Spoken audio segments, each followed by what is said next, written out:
Chapter 3. Here we are. Here we go. And if you know what chapter 3 means, you're part of the all-knowing. Let's just leave it at that. It's chapter 3 of 52. This is a series that I'm going to run that those that are a part of a pathway that I've created of 52 chapters.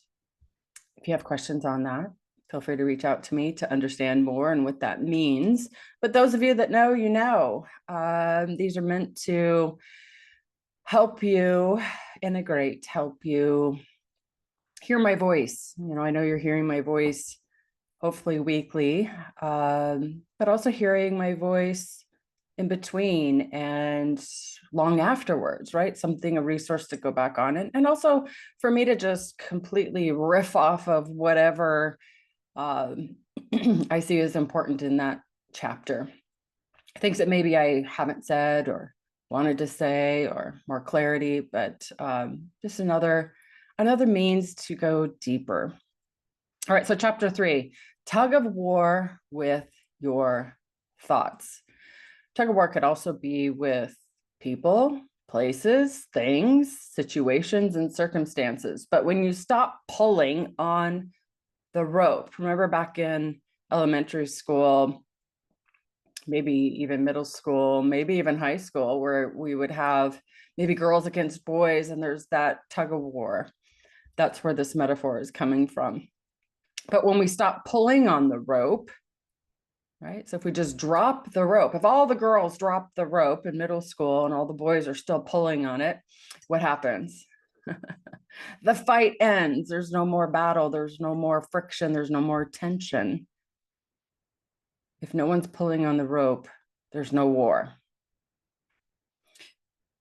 And each chapter kind of feeds into the next chapter. So when we understand where our feelings come from deeply, not just on a logical, I'm going to nod my head, I'm going to agree with you, Katherine, or hear a quote and go, yeah, that makes total sense.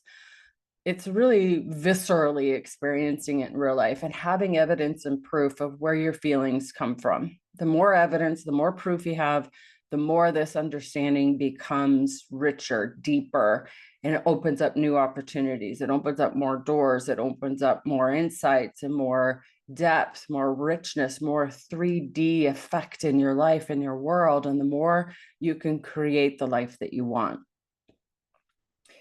So each experience, each event, each circumstance, everything throughout the day, every second of every day, we feel the story that our minds create.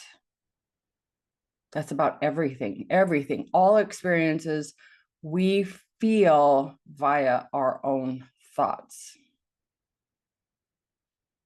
Life is not a tug of war. Life is not happening to you. You experience your thoughts about life. The more we resist, the more we tug on the rope, the harder we grip, the harder we resist, the harder we yank, the harder we pull, the harder we use force and anger and frustration and try to bend that rope the direction you want it to go, the harder it will seem. The harder life will seem. The harder relationships will seem. The harder it will seem to work in collaboration with people of different opinions, views, perspectives, and rules or cultures or opinions or judgments. So the harder we fight, the harder we pull, the harder we tug, the more we are resisting life. The more we fight our thinking as well, resist our thinking, the tighter the rope will get. And then, in other words, the more we resist life, the more we fight our thinking, the more we create a sense in our life that it's outside in, right? Other people's words affect me.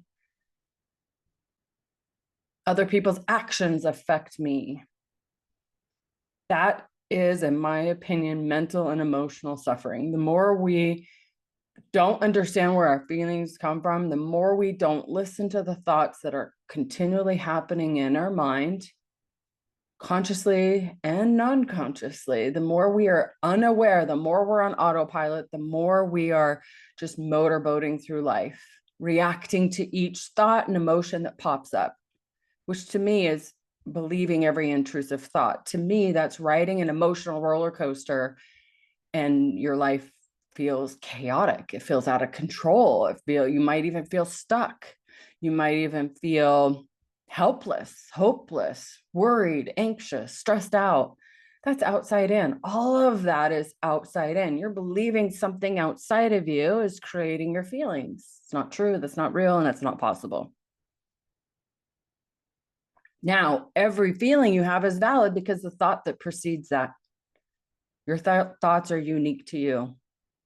So yeah, every feeling is valid.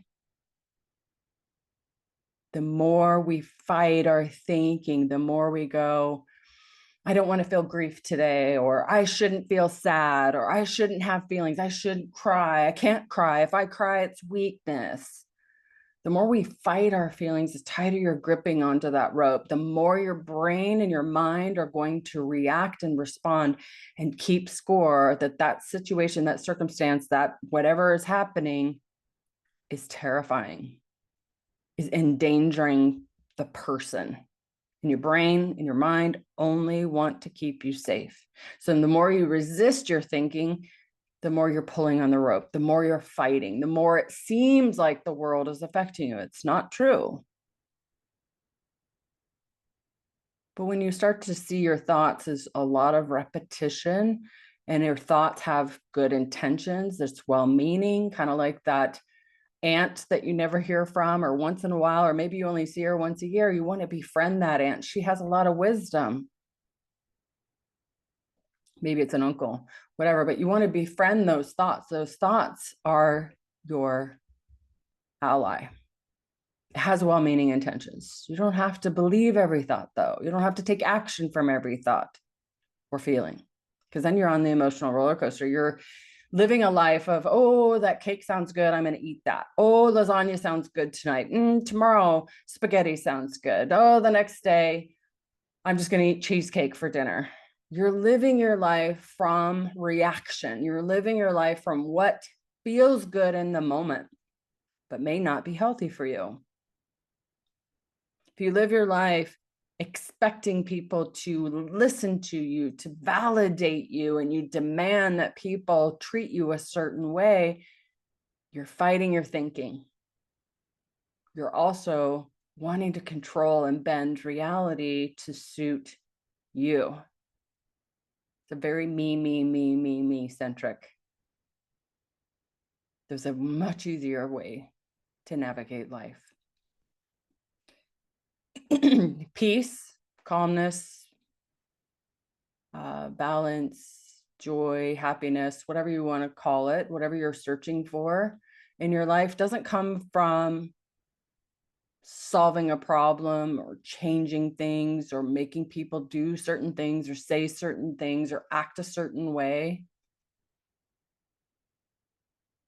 All peace, calm, happiness, joy, purpose, meaning, whatever you want to call it, is seeing where in your life you're tugging on the rope, where in your life you're holding onto that rope, where in your life you're creating unnecessary tension.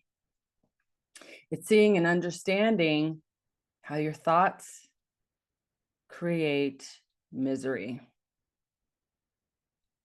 When you're thinking and believing a certain way where you're creating a lot of tension and friction in your life, life will feel heavy.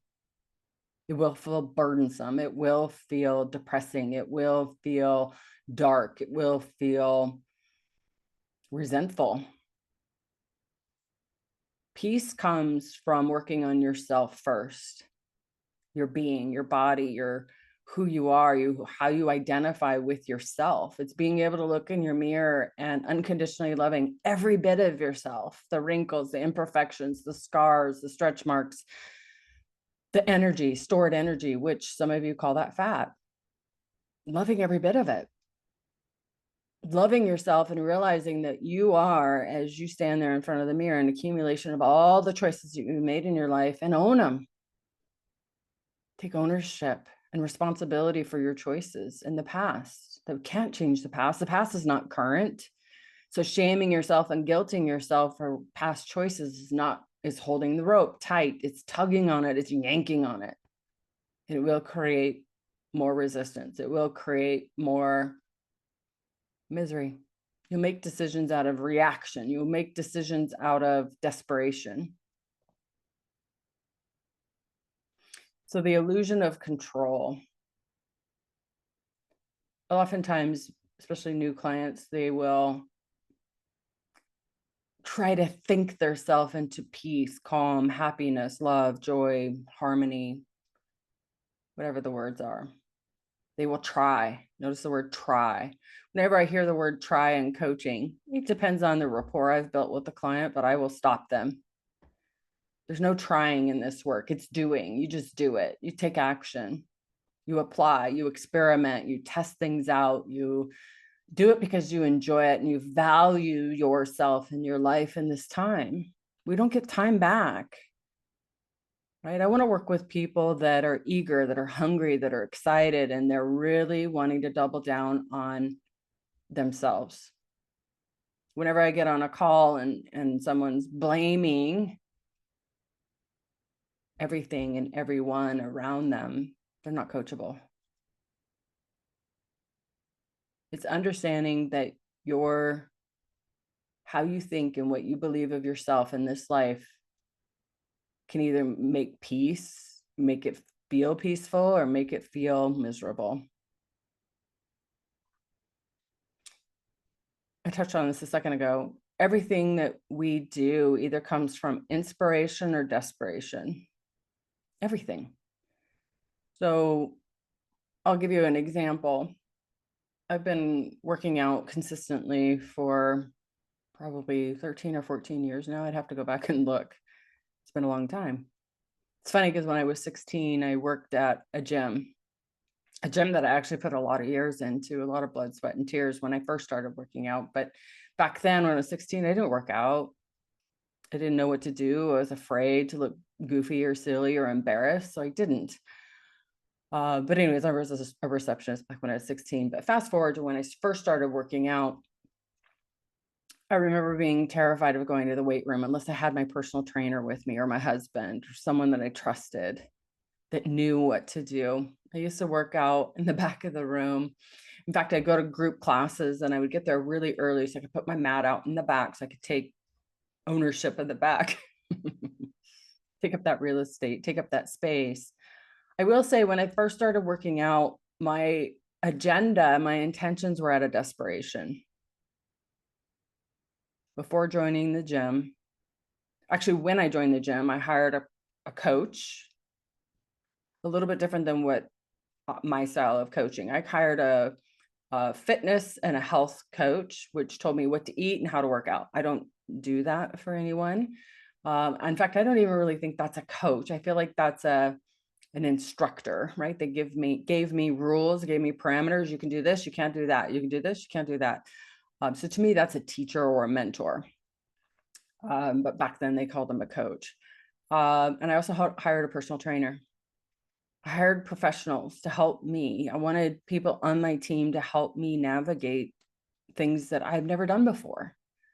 And I do believe that in any area of your life, you can accelerate whatever it is that you want to achieve by having people on your team. Obviously, a doctor is number one. You've got to have your doctor, general doctor, or if you have specific issues or needs, specialized doctors as well. I've had 2 back surgeries in my life. I've had a hernia repair, knee surgery. I've had a lot of surgeries. So I do believe in specialists. I do believe in creating a team. But when I first started, it was out of desperation. I had tried everything to find my happiness. I couldn't find it. And I thought, when I first started working out, it was like, I'll make my body chiseled. I'll make my body look a certain way, and then I'll be happy.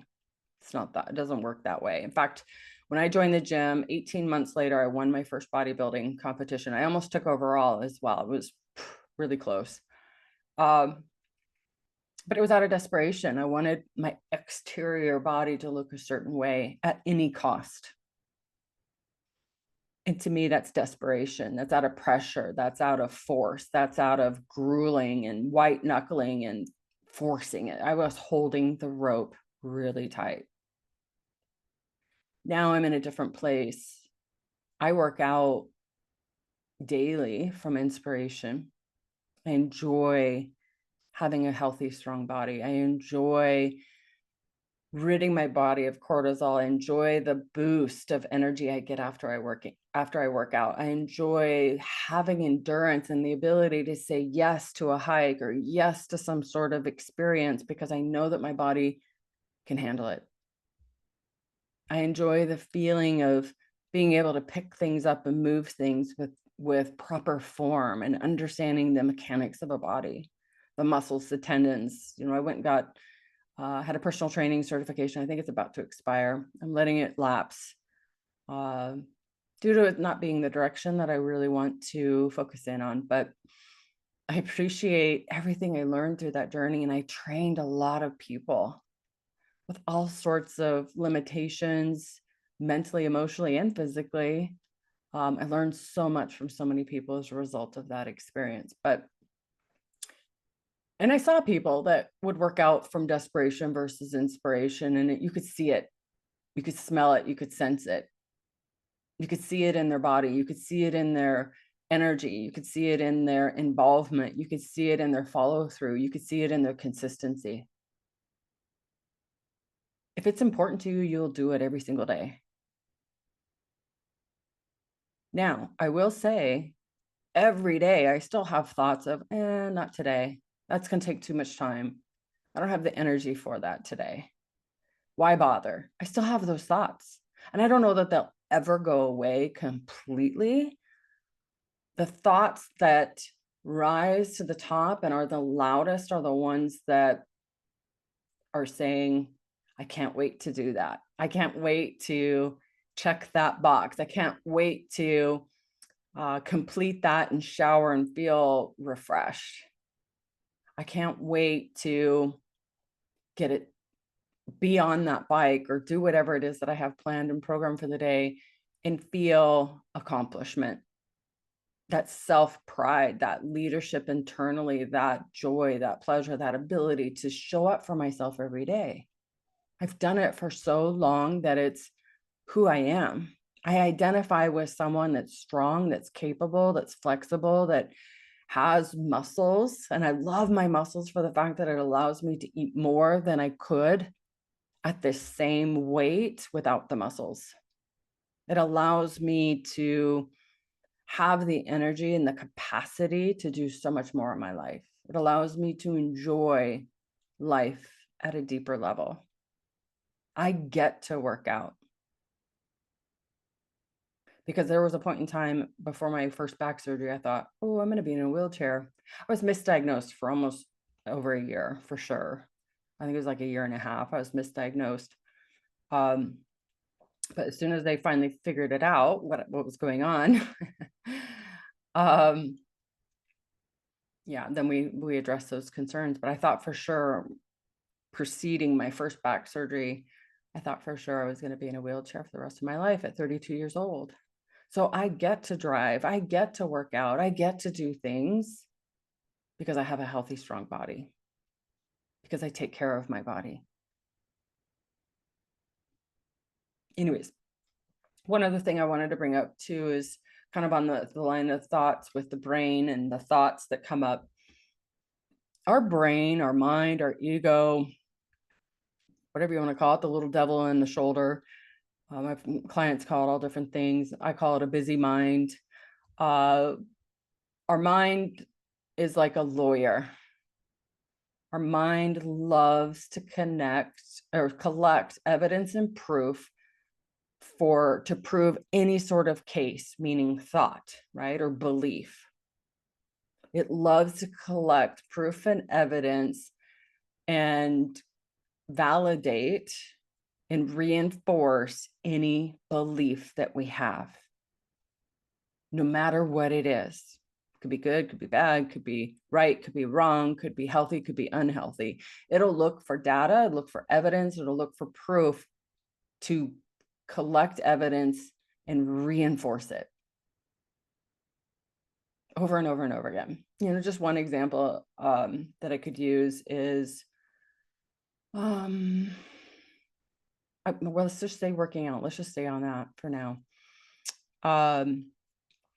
So let's say I do a lot of working out at home, but sometimes I go to the gym. If I get into a mindset of like, well, actually, let's go to working out pre-COVID. Before COVID, I had this belief I can't work out from home. I have too many distractions, too many things that would distract me from working out. I don't have the space. It's not possible. Listen to my language. I can't, right? It's the most powerful statement of all. If you say you can't, you won't. Hands down.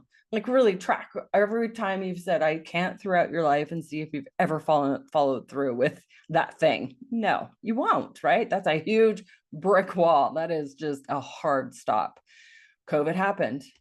What did I do? Like, actually, when COVID happened, I was preparing for a bodybuilding show. I was on a team of 25 people and things shut down. Like, the world came to a complete stop. I was pretty lean. I was prepping for a show and I thought, oh, this is only going to last for a couple of weeks.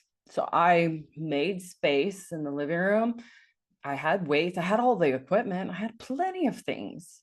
Made space, created this area in my living room, and actually bought a Peloton too, had it delivered, and created my own little gym. Like, I didn't even think, I just did it because it was important to me. I valued where my body was at that time, that I can't disappeared. Didn't even think about it.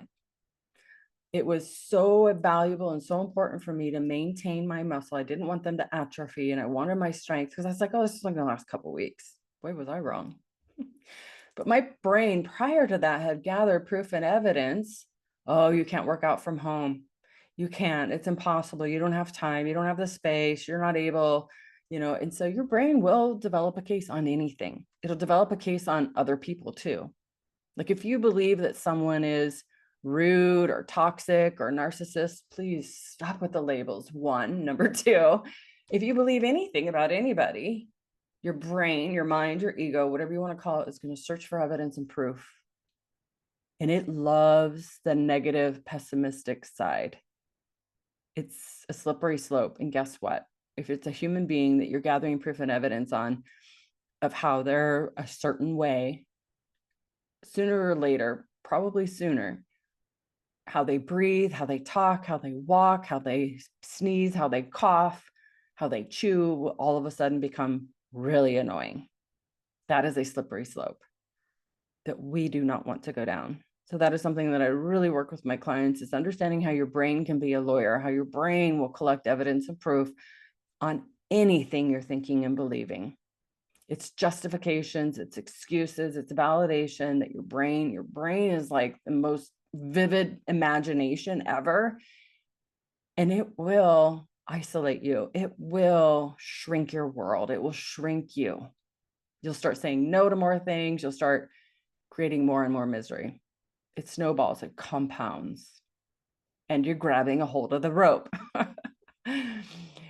So when you stop arguing with reality, when you stop resisting life, what opens up is new opinions, new perspectives, new values, new life lessons, new views, new opinions, new maybe judgments in a positive way. And this doesn't mean that you have to totally change your mindset. It's just dropping some of the thoughts that are holding you back, dropping some of the negative, pessimistic thoughts and going, yeah, I hear you. And I'm going to choose today to be more optimistic, positive. I'm going to choose today how I want to feel. Today, I'm going to decide what is important to me. I'm going to get clarity. I'm going to get really defined on what's important to me today or in this moment. It opens up an openness, a lightness, a freedom to choose. And when I have thoughts of, oh, I don't have time, I don't want to drive to the gym, I don't have to do that today, I'd rather do something else, and today I just want to veg out, I tell my thoughts, yeah, you know what, you could be right. And I know that when I show up, when I go, I not only make someone else's day, hopefully, by smiling at them. Again, I can't make their day, but I can smile at someone and bring the positive energy and vibes into another space. And maybe even ask someone, what's going well for you today? And listening to them, allow them to elaborate on something great in their life. Right. But whenever I have a thought that, like, oh, I don't have time today, going to the gym is a waste of time, and that sounds painful, that sounds miserable, I'm like, you know what, brain, you're right. You're right. You could be right. Thank you for that. I'm going to choose today to be strong. I'm going to show up. I'm going to show up. It may not be an hour. It might just be 30 minutes. Maybe it's only 20 minutes. But I'm going to show up today. Because I know when I show up every single day, when I show up for myself, it gives me the skill to show up for other people. Because if I'm not showing up in my life, when I say that I want to go to the gym every single day, whether that be home or at work, or not at work, at home or at the gym, if I show up every single day, then I know that I have the skills and the talents and the values and the principles and the character to show up for other people. Because how you operate yourself, the relationship you have to your own thinking is what you project out in other relationships. So if you're not showing up for yourself, guaranteed you're not showing up for other people. So it ties into the next portion that I want to talk about. The mental tug of war. So when we have a mental tug of war, that might look like there might be an instance where someone is going silent. That could be in the physical sense. Maybe they're not showing up for your walks every day, or maybe they're not showing up to events, or maybe they're ghosting you. Maybe they're not texting you back. Maybe they're not calling you back. Their silence could mean a billion different things.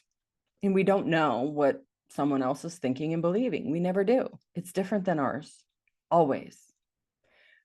When we have a mental tug of war, when we're yanking on that rope, it's when we are thinking, are they mad at me?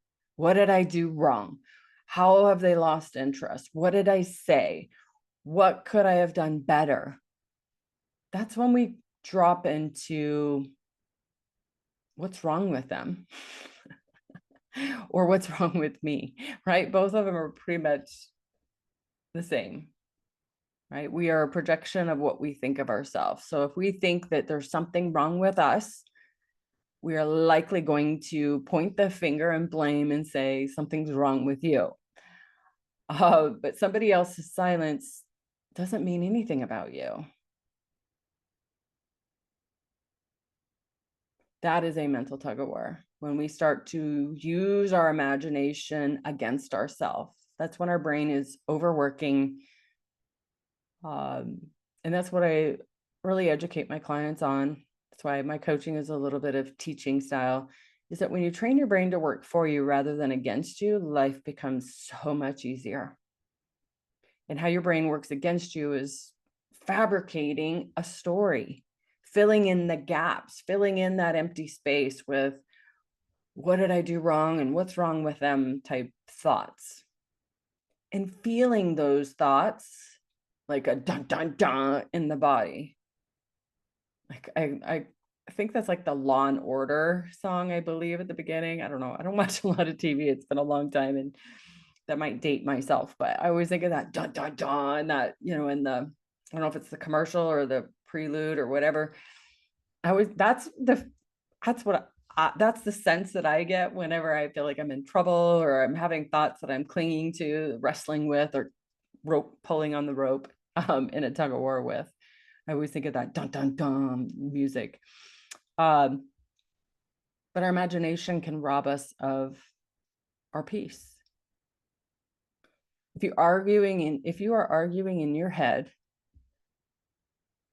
about what someone should do. That could be anybody in your life, your partner, a friend, a family member, a coworker, a boss. If you're arguing in your head how someone else in your life should do things or should have said things differently, moments, hours, days, and weeks have passed from the inception of that. Or maybe you lay in bed and you think about that with your partner, about your boss, about your mom, your siblings, I don't know, whoever is in your life. That to me is mental tug of war as well. Right? That's robbing you of quality sleep. That's robbing you of quality of life. That's robbing you of your well-being. That's robbing you of your agency too. You're allowing someone else's words or actions to dim your light. You're giving your power away. You're believing that because they are not doing what they should do, which is your rules and your judgment, you're believing that they have the power to make you sad. If you give anyone the power to make you sad or happy, you're believing that your feelings are outsourced, externalized. You're not taking ownership and responsibility for how you feel. That's not where your feelings come from. And I get it. We are taught and hypnotized to believe that everything outside of us makes us feel happy. It's in bulletin boards, it's in advertisements. We are given a blankie or a teddy bear when we were young, and we are taught to believe that that object makes us feel happy and safe. Language everywhere you go, especially social media, says that our feelings are externalized. So the belief that another person, if they would just change, if they would act different, if they would say things differently, if they would apologize, if they would validate you, if they just would understand you, then you would feel at peace or happy. That's misery. That's suffering. You're playing on the rope. You're tugging the rope. You're wanting reality to bend. You're wanting to control. You're wanting to dictate. You're wanting to force people to act a certain way. You're wanting people to act like you. There's enough you in the world. Be unique. Be you. Be only you. Let other people act, think, believe, whatever they want. Allow people to have their opinions. Can't change people. I can't even change people unless you come to me and you fall on your sword and you say, help me. I've done everything. I've read all the books. I've done all the courses. I've done everything. I've done therapy. I've done counseling. I've done all the things. I'm your gal. A lot of people come to me at rock bottom, and those are the people I love working with because they have tried it all. And when I work with them, and sometimes it's in one session, oftentimes I prefer to work with someone for an entire year because I think that there's so many layers to get through. Some will be fast, some of them will regress, some of them won't stick, some of them will take time to integrate and experience. But I do have incredible, amazing changes I've seen in just a session or two. Everybody's different. Everybody's needs are different. So it's no two are alike.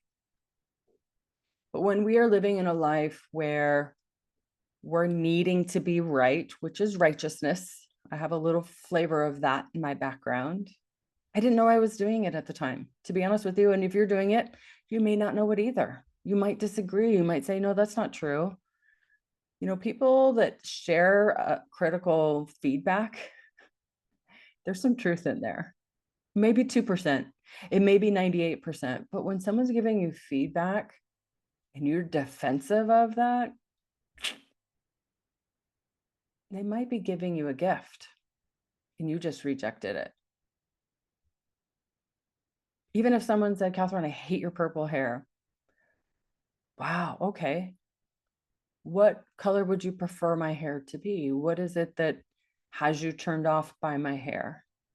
Because my hair's not purple, right? In my mind, it's not purple. But when I have incredible high confidence in myself and someone gives me feedback or gives me some sort of criticism, I want to understand. Help me understand how I can improve. What can I learn from this? What is this person teaching me. And certainly there are people that are projecting out onto me, and that's fine. Like, I want to hear them out. What is it that has you believing that? How can I improve? What could I do better? Help me understand. Say more. But when we are wanting to be right, demanding that other people listen to us and dictate, needing to be understood, wanting to be validated, you're tugging on the rope. We cannot control other people. It is a sense of control. You're wanting to control. And sometimes when I say that, when I have deep rapport and trust in a coaching client, they might reject it. They might not. Of course, if the rapport and permission is high enough, they'll receive it well.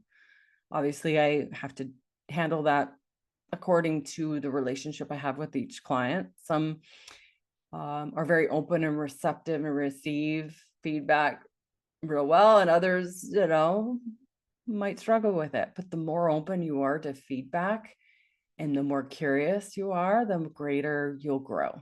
The more you'll see, the more you'll adjust your life. Now, all of what I talk about today doesn't mean letting go. It's not black or white. I get that too with some clients. They're like all or nothing. But what I point to is stop carrying what is not yours. Stay in your own lane. There is only enough energy in each human being to self-regulate themselves. When you're out there trying to regulate everyone else, so when everyone else is standing in line and doing everything that they should be doing and acting and thinking and behaving in a way that they should, based on your rule book, you're not regulating yourself. You're believing that your feelings are externalized. You're also being a dictator. You're carrying the load of everybody else. You're a fixer. You're a people pleaser, and you're keeping score. And you're creating misery. It's not where peace comes from. Peace is internal. Peace can come when you're in a concentration camp. Peace can come when you're getting a root canal. Peace comes when you drop the rope, when you stop resisting life. Those of you that struggle in the work environment, maybe a coworker to you, from your view, from your perspective, from your judgment, seems dismissive of you. Notice how quickly the mind, the brain, the ego goes into thoughts of, oh, they don't respect me. They don't like me. Whatever. Notice how our mind loves to fill in the gaps. They don't like me. They're dismissive of me. They don't respect me. They don't see my worth. Drop the rope. You don't know that to be true. That person may have a lot of personal struggles, and they're not bringing it into the workplace. We don't know. It could be a million different things. When we overanalyze and overthink things, that's what we're tugging on the rope again. We're yanking on the rope. We're believing that it's all about ourselves. When we overanalyze the tone that someone has with us, maybe in an email or a text or a conversation board, or even physically in person, when we overanalyze and misread and misinterpret, and we project outwards to other people what they mean, we are creating misery, mentally, emotionally, and physically. We're likely carrying that home with us. We're likely taking it out on the people that we care about and love. And in the realm of emails and texts, or however your communication comes through at work, and maybe you have a notification, right? A ding and some sort of sound. If you're overanalyzing and you're pessimistic and seeing that whenever you get an email, it's a burden, it's painful, someone's calling you out, or maybe you're getting negative feedback, or you're not liked, or you're not respected, likely each notification is going to trigger a feeling, that dun, dun, dun, in your body. And that's misery. But that's all thought created. That notification from the computer or device doesn't have the power to make you feel triggered. It doesn't have the power to make you feel upset or angry or defensive or frustrated or stressed out or anxious. It doesn't have that power. It's all in your thoughts. It's all in what you're thinking and believing about a notification. That is tugging the rope in the workplace. If you're in a job where you feel like you're scrutinized, you're under a microscope, maybe micromanaged, and you think that, oh, they're out to get me, they're getting evidence on or proof to fire me, or I'm overlooked, or my boss doesn't appreciate me, or my manager micromanages me, or any of those things, these are all stories. Like, I'll have clients that get on a call and they'll give me loads and loads of proof and evidence, right? Back to being a lawyer. Your brain is mind, ego, whatever, is all busily thinking of all the evidence and proof. Yeah, but I got proof. Yeah, but I got proof. And 99% of it is their own emotions. It's from their past. Yeah, I had a past boss that they did this to me, and this is what it feels like. I feel like I'm experiencing that again. That's not the same person. And when you operate from scarcity and from fear, likely you are being sloppier than what you could be. You're likely thinking about it at home. Maybe it's impacting your food, right? Because when we're angry, when we're upset, when we're in a scarcity mindset, when we're in survival mode, we eat less or we eat really poor, right? We resort to microwave food or quick food, easy food, a quick, high of sugar and carbs and all the things. We're operating from reaction. We're operating from and lack sleep too. So you're going to lack sleep. And so it's going to erode away your overall experience of life, your well-being, your overall how you experience your work, your life, your everything. It's draining. Now, some clients, they'll come to me and they'll tell me, I've had a traumatic past and I get into these jobs or work or relationships that are just so much turmoil. Well, of course, because it's familiar. You're drawn to that. And until you understand that peace comes from inside and you work on that, you'll continue to be pulled towards more chaos. It's not complex at all. It's very simple. It's a simple awareness. It does take practice daily and consistently. Again, every bit of the work I do is inside out, and it starts with you, your relationship to yourself and life.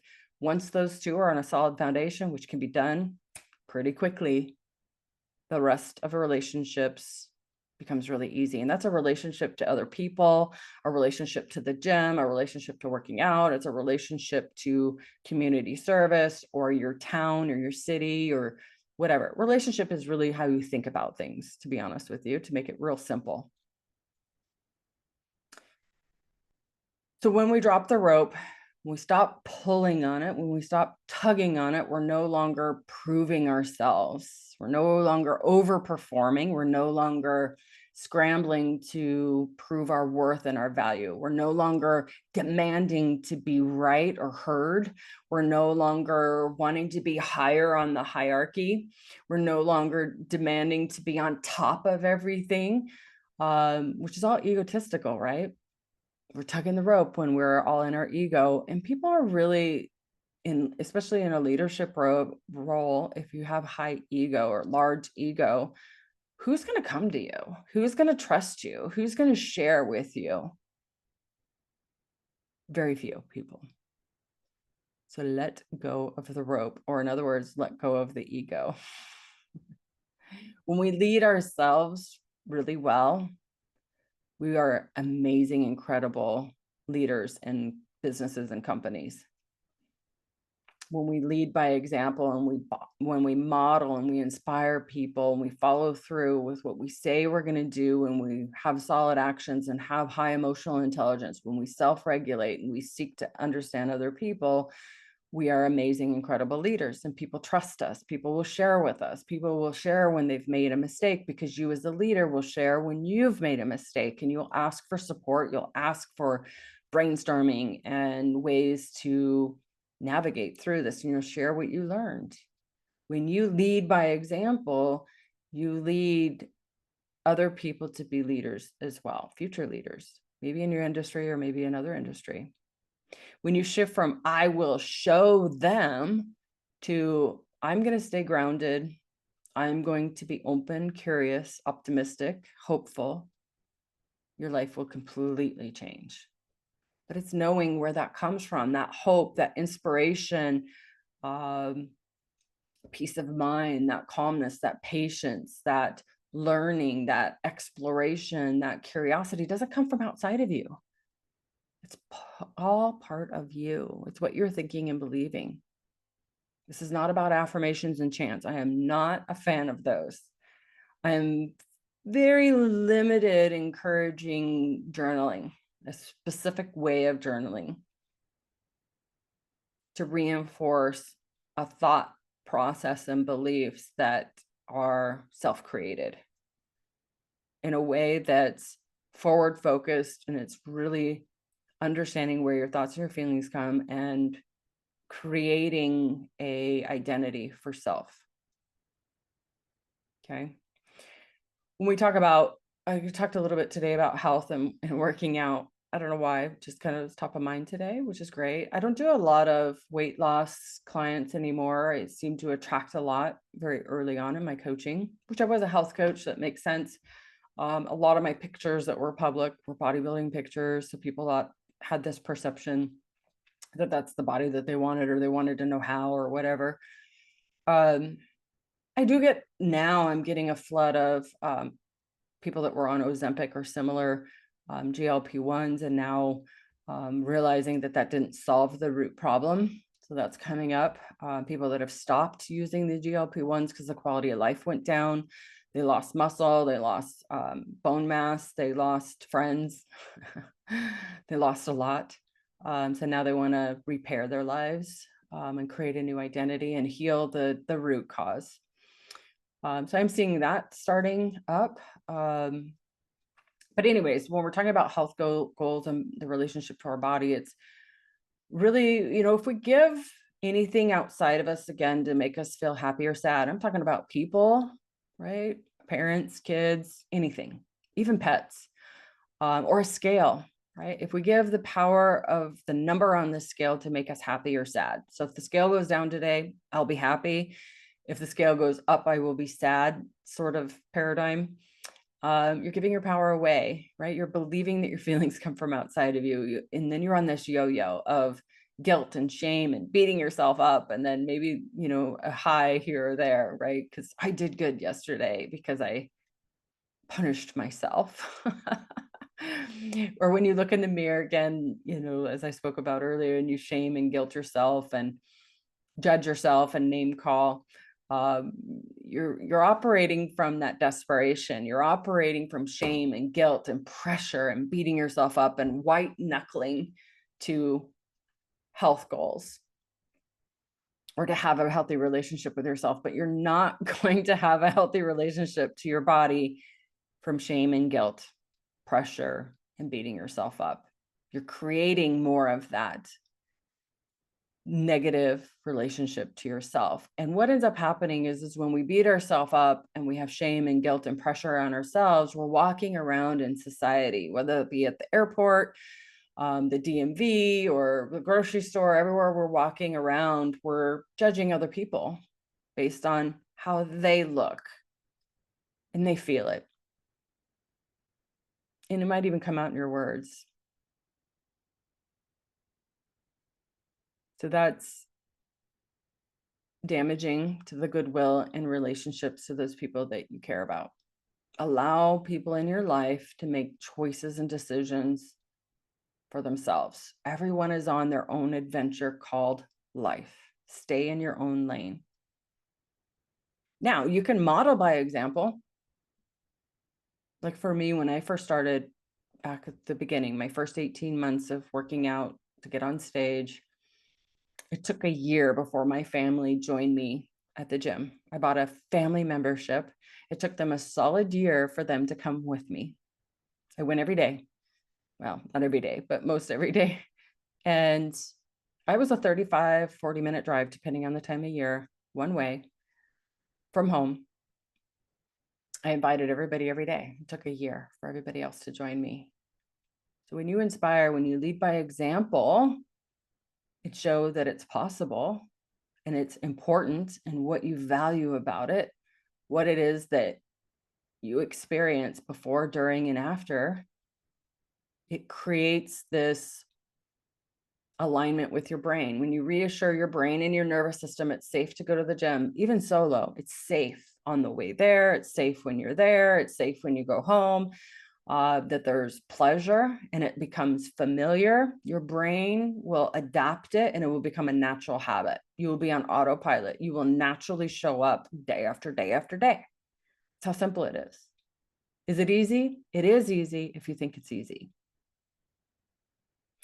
If you are shaming and guilting and pressuring yourself and white knuckling to gain better health, whatever that means to you, you might have thoughts of, well, I blew it again. There's more proof and evidence that I'm lazy. I'll never get this. I'm too afraid. I don't want to look like an idiot. I am ashamed. Why can't I stay consistent? What is wrong with me? And blaming it on hormones, blaming it on the gym, blaming it on the weather, blaming it on the drive, blaming it on, it's not sustainable. That's why we have so many people week 2 of January fall off their really big, huge year goals. Like there are the 2%ers that stay the course and do whatever they set out for the year, but it's super rare. When we operate from self-criticism and holding ourselves in contempt, and when we gaslight ourselves, it's not sustainable. We actually create a different habit, right? We create a habit of guilting and shaming ourselves, abandoning ourselves. We stop showing up.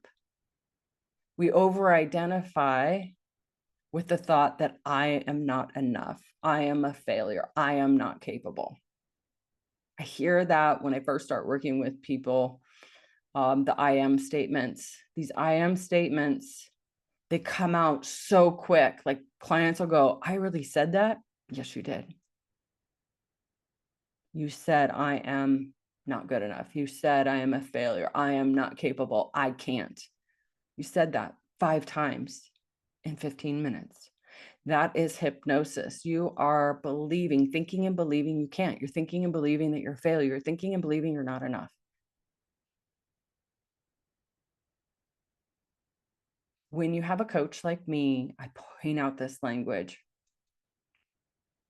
I encourage all my clients to come to calls and be sloppy, be messy, really give me everything that you're thinking and believing in this moment. Just go raw, because then I can help you. Because a lot of the thoughts that we have consciously and non-consciously, we may not be aware of, but the higher than greater conscious awareness that we have, the more ability we have to change. And it does take daily repetition. It takes daily conscious awareness. It takes coming off of autopilot and being present, being aware, hearing the thoughts that fuel any feeling that you have, high or low. It's being aware of the thoughts that set your heart on fire and what thoughts have you go on the couch. You've got to be aware of what you're thinking and believing before, during, and after anything that you want to do or what you don't do. It's being aware, right? Someone's not going to come in and do the workout for you, because how is that going to benefit you? How is it going to benefit your body? So dropping the rope will look like separating your thoughts, your feelings, and your behaviors, seeing what drives the thought, feeling, action loop. What is driving that in your life on anything? I usually recommend with clients to look at the small things in your life, not the big triggering things, right? So some people come to me, seems like the theme lately has been people that are about to get divorced, like contemplating divorce or in a messy divorce. That seems to be the biggest drivers lately. And it is interesting to me to hear what is driving their behaviors, what is driving their actions, what is driving the fear, what thoughts are driving fear, and is that how they want to feel? And they always tell me, no, Catherine, I don't want to feel fear. I don't want to feel worried. I don't want to feel anxious. I don't want to feel stressed out. I want to feel at peace. I want to feel calm. I want to feel strategic. I want to feel like I have choice. I want to make clear decisions. I want to be clear-headed. I want to feel like a mountain. I want to feel strong. I want to feel capable. Okay, let's do that. It's the thoughts that fuel those feelings. So let's double down on that. When we are self-compassionate with ourselves and you practice that on a daily basis, looking at yourself in the mirror, throwing away the scale. I tell my clients all the time, I haven't weighed myself in 8 years. And I know it's 8 years because I didn't move with one. I think I ditched it when I moved. I don't know where it is, even if I have one. It might be, I have two trailers that has stuff in it still, but I don't think it's in there. Which is fine. I got weighed this last week and I was like, whoa, that's a number that I have not seen. It was interesting. But I love the thoughts that came up immediately afterwards. And I was like, I've put on muscle. I am heavier than I have been in probably 2 years. But I love my body. Like I look amazing. I look so strong and so healthy. I love how I feel. It feels amazing. It feels incredible. I'm embracing this version of my body in a way that I know that it's an accumulation of all the choices and decisions I've made throughout my life, but more predominantly in this last year has made that number a little larger than the typical, like the expected. But when I'm self-compassionate with myself, and certainly there could be negative thoughts, and it's not about shaming or guilting those thoughts as being like, oh, that's funny. Having amusement towards thoughts that don't serve me really dissipates them. They disappear, they soften. They're no longer ruling my mind, right? The self-compassion is replacing the contempt, the judgment, the harsh words. And the more we embrace and accept and make peace with ourselves, the more our natural nervous system will relax as well. The more our nervous system and our mind feels safe. When we are self-compassionate with ourselves, we feel safe. We soften, we see clearly, and we make inspirational decisions in our health. Because when we are angry with ourselves, we double down on self-sabotage. We double down on seeking comfort, which might be in eating and drinking. Real progress in your health or anywhere in your life begins when you stop fighting, when you stop resisting, when you stop pulling on the damn rope, and when you start partnering with your thoughts, when you start to create thought patterns and loops that serve you, when you start thinking in a way that really is being very conscious and intentional. When we think in a way that's repetitive, like old thought processes, right? We're on autopilot. We're actually not even really consciously aware. Oftentimes those are negative thought loops. Oftentimes they're very pressure and demanding of nature. So some other examples I wanted to mention really quickly, I'm going to do this super fast, is in parenting, when you're wanting to control your child's behavior. And I have a new puppy, so I also have seen this with a puppy too. When you're with the puppy being demanding and controlling the puppy, he responds worse, right? Talking about puppy training, potty training right now. If I was to bring energy into the room of, meanness, I don't know, try to think of a way to describe it, mean, force, anger, how dare you, you can't do anything right, the puppy is going to get worse. He's not going to know when to potty, how to potty. He's going to be afraid to potty. Same with kids of all ages, or anybody, truthfully. If you're wanting to control someone's behavior, they're oftentimes going to rebel. They're oftentimes going to be sneakier. They're going to be more silent and slithery. And And why? Because they lack trust. They don't feel safe around you.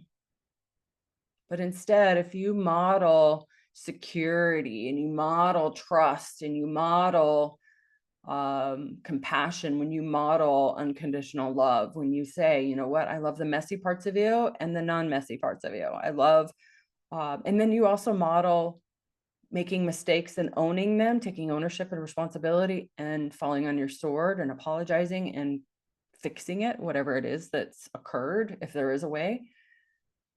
You show them that it's okay to make mistakes. Your kids will share more with you. But if you act like a perfect human being, your kids are likely, especially when they get adults, likely going to share very little with you. In friendships, if you're assuming their silence or their distance or their ghosting means rejection, right? So I've had clients that have come to me and they're like, I get so triggered by rejection.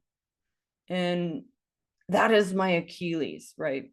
What ends up happening is their brain is constantly looking for rejection in anything, in every area of their life, their work, their family, their friends, their intimate relationships.